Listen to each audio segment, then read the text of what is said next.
So today we're talking about the biggest transfers that have happened in the Premier League so far this summer. And I also have to say, apologies for the setup, but for the next few videos, I'm in Portugal. So I'm recording on my phone, I've got the microphone here.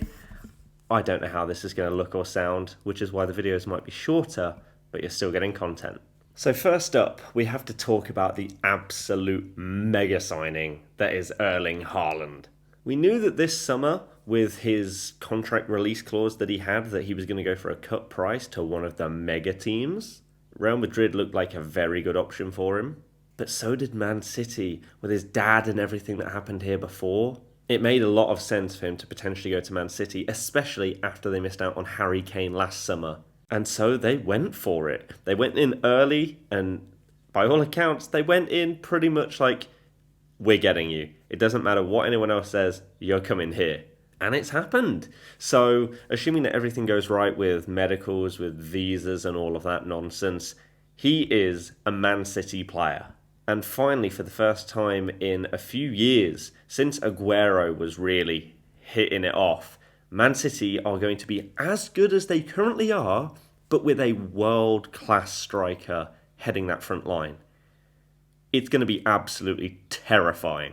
Now, I personally believe that someone like Liverpool probably would have fit Haaland better because of his play style. He's more of like a counter-attacking brute forcer rather than link-up play and everything like that. It's not that he's bad at those things, it's that his sort of talents and traits suit that kind of play more. Now, under Pep and with all of the people like De Bruyne around you, you're probably going to improve at those kind of things and you're going to get a lot of chances. And we know Haaland is one of the most clinical players around, so they've got an animal.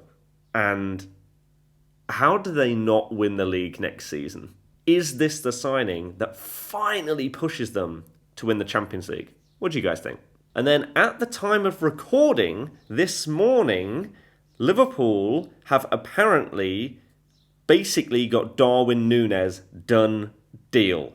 About 65 mil, rising to about 85 with appearances and club sort of achievements whilst he's there as part of the add-ons. It looks like Darwin Nunez is heading to Liverpool. And a bit similar to Man City, they haven't had a proper out-and-out striker for a long time. Mane played there this season, granted, but before that you've had Bobby Firmino and then subs like Origi, who you can't really count because he wasn't starting games. Firmino's always been more of like a number 9 link-up play kind of guy.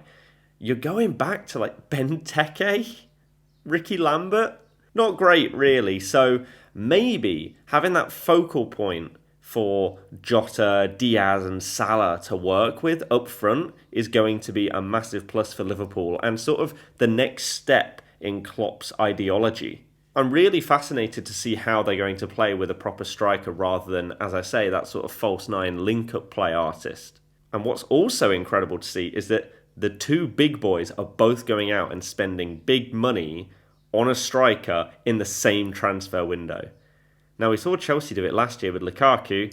Didn't really work out. The question is it going to work out for both of these teams? And then a couple of other deals that have already happened. We have Perisic going to Tottenham. Conte playing a 3/5 back. Perisic is going to play as a left wing back for them and can also be pushed further forward if they want to change things up. Very, very good signing. Yes, he's a bit older now, but he's still a very solid player. And I'm excited for his FIFA cards, but I'm also excited to see how he does in the Prem. They're also heavily linked with Bastoni, which would be a monster signing. But one of our upcoming videos is going to be talking about a transfer that each Premier League team needs to step things up next season. Aston Villa have to be in this conversation as well. They have signed Kamara from the French League. They've permanently signed Coutinho and Diego Carlos. They got all of this stuff done really early, and they are really good signings. Now, they made good signings last year, and they didn't really have the season to reflect that. Maybe this year, everything will gel with Gerrard, and they'll get a top 10 finish at the minimum.